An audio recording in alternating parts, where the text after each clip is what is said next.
Hello, loves. I hope you are doing well. I hope you had or have a fantastic day. And if not, stick around because we'll have you right as rain. Okay, I had things to do and I know it's late, but I just had to summon the troops because I just have these feelings. They're ever changing, and that, if you don't get a handle on it, can throw you into a whirlwind, right? So we're going to get under there and see what all this is about. So I summon the troops, and we have the 10 of Cups and the 3 of Cups. These are beautiful cards, and to be honest, I'm not at all surprised that the 10 of Cups showed up. I'm thrilled that the 3 of Cups showed up because I can kind of feel that as well. And that's the heaven on earth or hell on earth and what we choose to make it, right? We do have that choice. So the 10 of Cups is brimming with things, but what people don't realize is the 10 of Cups and the suit of cups and the suit of swords, they make a fifth suit. It's someone who's right in their heart and right in their mind. They are the perfect body for the perfect soul. It's a perfect fit. But you've got to go that way. You've got to start with an open heart, with a clear head, and then move forward. That's the proper alignment of this. And this is what's happening here. This is the process of this, okay? I have 3 pages of notes for this. One message I did get really clear, and I'm not at all surprised. It's that feeling of you want to be careful with the victim mentality, right? And I'm not telling you what to do. I'm not pushing you past your point. I mean, we all can go in that spiral sometime, but there's no need for this in here. I feel like this process for some people, if you're stuck in that place where you're at right now, I feel that by summer this clears for you, or hot weather, or sometime when it's warm. So depending upon where you are in the seasons, it'll be warm when this clears itself out for you. So there are different junctures here, and that's what that 3 of Cups is. It's a learning curve. It's a confusion. It's 2 paths opening up before it solidifies to one, right? So that's what we want to look at. And the 10 of Cups is that. It's everything is full, so we need something more. It's a perfection card. It's a completion card. So now we circle back to something else, and that's the midst of this, okay? And I want to point out here too, the most bruised fruits make the sweetest pies. So remember that. Wherever you are, however this comes up for you, just remember that, okay? There's also something in here where, and I think this is a big, the wounds and the invisibilities and the childhood stuff is still brimming out of the trunk right now. So let me start with that, but this reading is coming to a fantastic place. And I'll tell you this, when you get there, this crap you don't want to be carting with you. You just want to take the wherewithal of it and leave the rest behind, right? Like, I learned from this. This is a false belief. This is crap. And I've just been carting it around. And that's what this is about. I think this is where we're taught that when we're kids, our personal beliefs or our desires, or they're wrong. This isn't it. This is where you have to go, or, the things like that. And they squash the desires. They level out where the safety net is to go and try these different things. So we become shadows of ourselves, thinking that any idea we have or anything that we want, we automatically think it's insane, right? Like, we have no backing for it. It's going to be a crazy idea. There's no support here. And those are the times when you're a kid, when you need the support to do that. Right? But these are wounds, and these come from in many different ways. They're generational, they're strict families, they're families with no rules. And these are not ill-willed things. They're just cycles of life, right? Until we break the cycle and realize, I'll never do this to my kid, and yet we do something different, So it is what it is. There's no ill will there. But these are where individuals often avoid dealing with these pains because they feel bad. It's the feeling of worthlessness. Where's my place in the world? What is my purpose? Who the hell am I? Why do I always feel like I'm the odd man out somewhere, right? These are the things under the trunk here. These things get purged first so that when the great things show up, we have sustainability. We know how to stand on our own 2 feet. We know these things, and they come in cycles. We're not, they're things we deal with. They're triggers and patterns, but we realize that these things get triggered, and being in relationships when we feel like we're in a conversation and someone isn't seeing our point of view or isn't on the same page as us, we feel like we are incapable of having a conversation and getting our point across without a screaming match, right? So these are the things that are coming up underneath, so that they say, I am worthy of being here. I am valid in this conversation. And, you explain yourself, but you don't have to go overboard to appease someone. People usually have their decisions already made, so trying to convince them of something else is usually a waste of breath. Just be you, be yourself, and the situation will either level itself out and, grow and work from there, or it'll dissipate, one of the two, right? But I'm saying that's why I'm starting with this and these things coming up under the surface.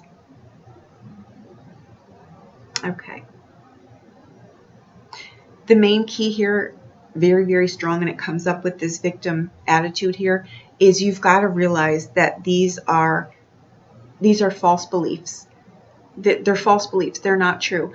For people, parents who have kids, and I'm not giving you any kind of advice, I have to put this out here as a disclaimer, but I want to say this and take it for what it's worth. If you've got kids that are around, I don't know, 16, 18, 19, that kind of range there, and they're quiet, and they're like this is the good kid. They never get the attention because the other kids are requiring this attention, and you think this is such a good kid. They never do anything, but little by little, they're kind of maybe, perhaps, in the shadows thinking they don't matter. You know what I mean? If they're not needing the attention, or they're not needing this, or they're, whatever. Things happen around this timeline, around this age for these kids, where they snap. So if you never, you know what I'm saying?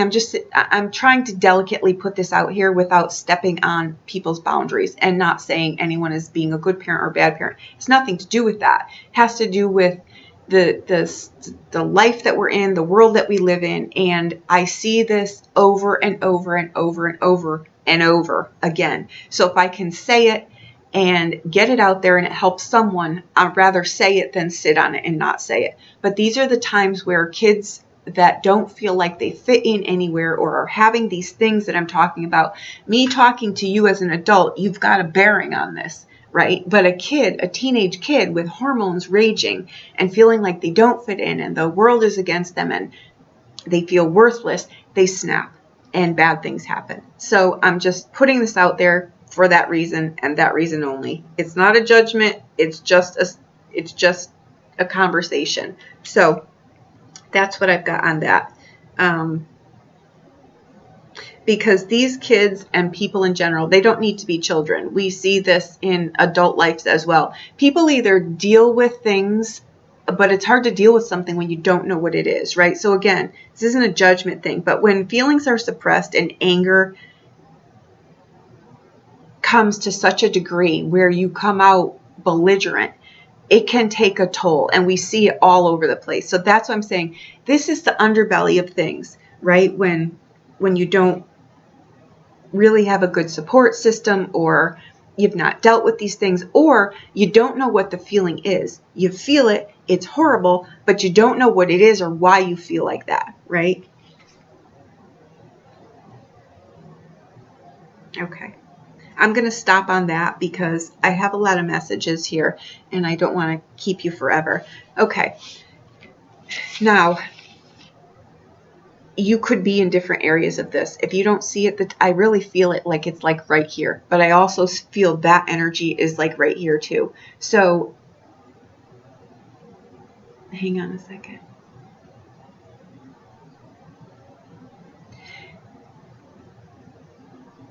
I hear loud and clear that it's not okay to be myself. It's not okay to be myself. And these are children.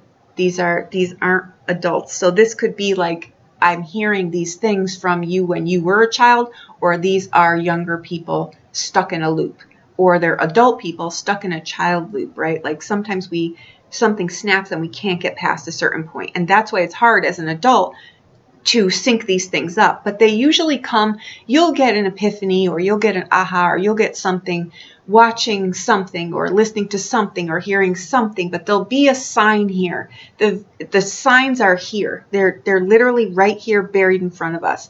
So pay attention. If you're looking for a sign and it's not in this reading, it'll show up for you. Okay, I can really guarantee that. I feel it very strong.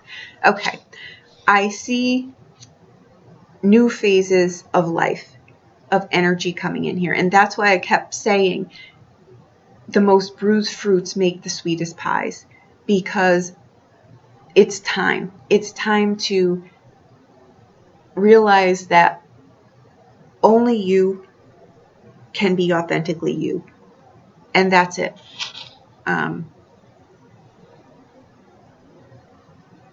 I see you entering a new phase in life. Okay, I see there are surprises, positive energy here. They're on the way. And I think what happens here too is there is great happiness, but there's also great joy. And that joy is what flips that component inside, that victim mentality and that worthlessness. That's the joy. Happiness is contingent upon things. This is like you feel alive again and you get your zest for life back. And that makes me very happy. I see romantic beginnings ahead here for people. I see potential engagements, weddings. I also see reunions here. Perhaps there is a karmic relationship that is not done, that ended and it wasn't done, but it's coming back around in the ripe time now, is what I'm saying here. I think that things are rekindled in way with old connections here that are not expected. So leave me comments on that. I would love to hear about that. Okay, I see pleasure. I see entertainment. I see social gatherings. I see parties. I see newfound joy in work that you're doing. So you're taking a joy in what you're doing. I think you begin to feel fulfilled in the everyday. And I'm thrilled to see that, because that's my harping on the now is the time, today is the day, because it's there. And that's where the joy is. The happiness is here, there, and everywhere, but the joy is a consistent, and it's in your heart. It's in your soul. It's who you are. Even on the days where you're not feeling it. Okay. The key here, again, is to stay present. Keep your heart light. Yesterday's stuff, no matter how it went, good, bad, or indifferent, just take the wisdom, the awareness of it, and leave it in yesterday. Okay? Show compassion and generosity to the people around you. Regardless. This is going to pull into your life the things that you want. Just trust me, do that. Gratitude, humility. That's key through moving through a time like this, because when we start to feel like we have our breath back and we're on solid footing, we get real cocky.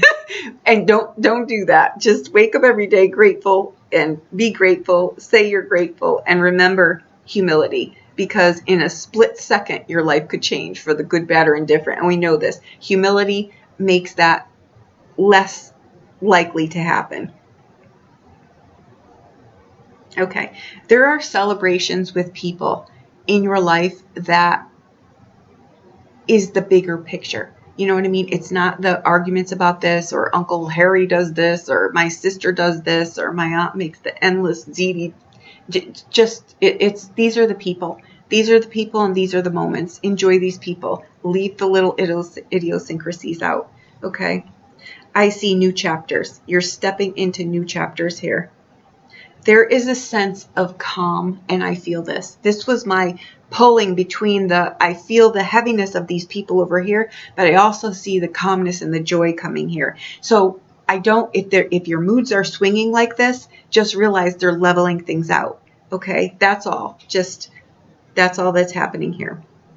That really freaks people out sometimes, and thinking like this day is never going to pass and it's hell on earth. It will pass. It will absolutely pass. Okay. There is a sense of calm and balance that will wash over you here. It's signaling everything new Everything in life is starting to fall into place. Your life is starting to fall into place. You start to find your place. You start to find your people. You start to know your worthiness, these kind of things. You know your originality and your right to it. Okay? Smoother times ahead. More confident times ahead. Emotional stability ahead. I'm pretty sure we got that during the week. Okay? The energy around you is filled with positive vibrations, making you feel lighter. That's why we leave the crap of yesterday in the crap, and we leave the good things of yesterday also in the good. We just take the awareness with us, right?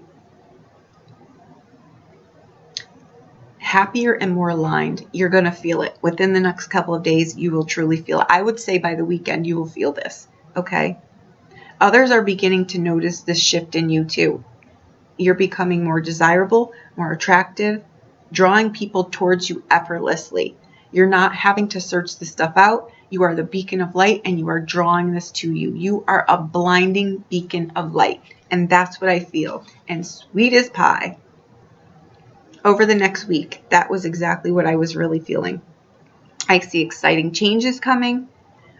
There's an aura of romantic beginnings here. For the love of God, embrace this. Okay? This will get people over the hump here. This gets you back in the game of life. It doesn't mean it's the love of the century. It just means you get your vibrancy back, right? You start to take care of yourself and nurture yourself. These are new beginnings. Events unfold here in your favor, leading towards deeper and happier, fulfilling times in your life. Embrace this. For the love of God, please embrace this. Okay? It's filled with love, joy, and possibilities that you've yet to discover. And again, the energies that I'm feeling, though, are like this. They could tank someone who's not on solid footing, who's someone who's in a depression or going through hormonal things or just not in a really good place. This is what I feel. The 10 of Cups is a happiness card. It's a card of saying, it's the card of a good life. And the 3 of Cups is your choice to make this heaven on earth or hell on earth. The 10 of Cups is not a card that says every day is rosy. It says, though, my life is good and I'm happy and I'm joy-filled and I enjoy what I do and I enjoy the people around me and I'm just really in a great place. You know what I mean? A joy-filled place, which is in your soul. And when you align with that here, and that's what the 3 of Cups is with the 10 of Cups. When you are right as rain here, you are right as rain here. And that's why the 10 of Cups and the 10 of Swords and the suit of Cups and the suit of Swords make a fifth suit. It is my heart and my head are in alignment, and I'm refreshed, I'm renewed, I'm revived, I'm reincarnated. I've risen from the dead is basically what has happened here. Okay? And my takeaway from this is please to remember, only you can be authentically you. You don't owe anyone an explanation on anything. I'm not going to harp on this. I hope that this helped you in some way. I just feel the energy, and this is my specialty. And I know my readings are not as light and fluffy as other readings, but my purpose on this planet in this lifetime is to be able to dig out the dirt here and show you why something feels like this, and that it's going to change, and that it's false, or it's real, or you need to do this, or let's work here, or let's push through this, and let's step walk this, things like that. And I hope that I helped you in some way. Okay? Thank you so much.